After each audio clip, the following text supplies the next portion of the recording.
అందరికీ నమస్కారం. ఆంధ్రప్రదేశ్ ప్రభుత్వం గాంజా మరియు ఇతర డ్రగ్స్ నిర్మూలనలో భాగంగా ఆపరేషన్ వజ్ర ప్రహారాన్ని స్టార్ట్ చేయడం జరిగింది.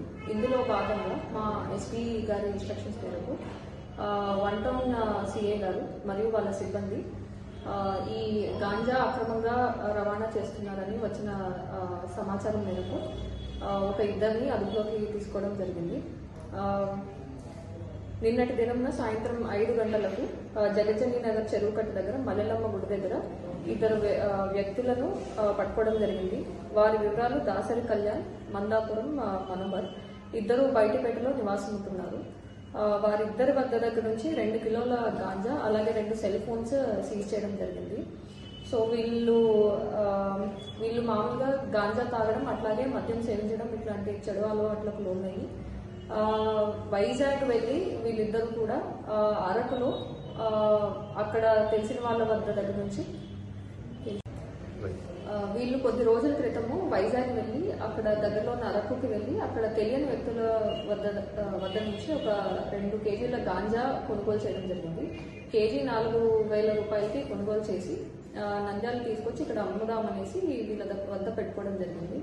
ఈ అమ్ముదాం అనుకునే క్రమంలో మేము పట్టుకోవడం జరిగింది. అట్లాగే వీళ్ళు ఈ తెచ్చిన గాంజాని కూడా చిన్న చిన్న ప్యాకెట్స్గా చేసి 100 గ్రాముల ప్యాకెట్ వచ్చేసి 2,000 రూపాయలకి అట్లా అమ్మి వాళ్ళు లాభం చేసుకుంటారు. సో దీని మీద కేసు కూడా రిజిస్టర్ చేయడం జరిగింది. అండ్ ఈ నిందితుల్ని పట్టుకొని ఎఫ్ఐఆర్ చేశారు. 1 టౌన్ ఇన్స్పెక్టర్ గారు అట్లాగే వాళ్ళ సిబ్బందిని అభినందిస్తున్నాము. అట్లాగే ఈ గాంజాయి ఎవరన్నా అమ్ముతున్నారు లేకపోతే కొంటున్నారు అంటే దయచేసి పబ్లిక్ ఎవరికైనా తెలిస్తే వాళ్ళు సమాచారం ఇవ్వండి. అట్లాగే మాకు ఎవరు సమాచారం ఇస్తున్నారు అనేది మేము అత్యంత గోప్యంగా ఉంచుతాము, బయటకి ఎవరికి తెలియకుండా. సో నిర్భయంగా మీ దగ్గర ఏదైనా ఇన్ఫర్మేషన్ ఉంటే తెలియజేయచ్చు. అండ్ అట్లాగే ఇలాంటి వ్యసనాలకు దయచేసి స్టూడెంట్స్ కానీ లేకపోతే యూత్ కానీ ఎవరైనా సరే ఈ వ్యసనాలకు దూరంగా ఉండాలి. వన్స్ వీటి బారిన పడితే బయటపడడం చాలా కష్టమవుతుంది. అట్లాగే ఖచ్చితంగా మాకు ఇన్ఫర్మేషన్ వస్తే మేము పట్టుకోవడం కూడా జరుగుతుంది. సో అందరూ ఈ విషయంలో కొంచెం జాగ్రత్త వహించాలి.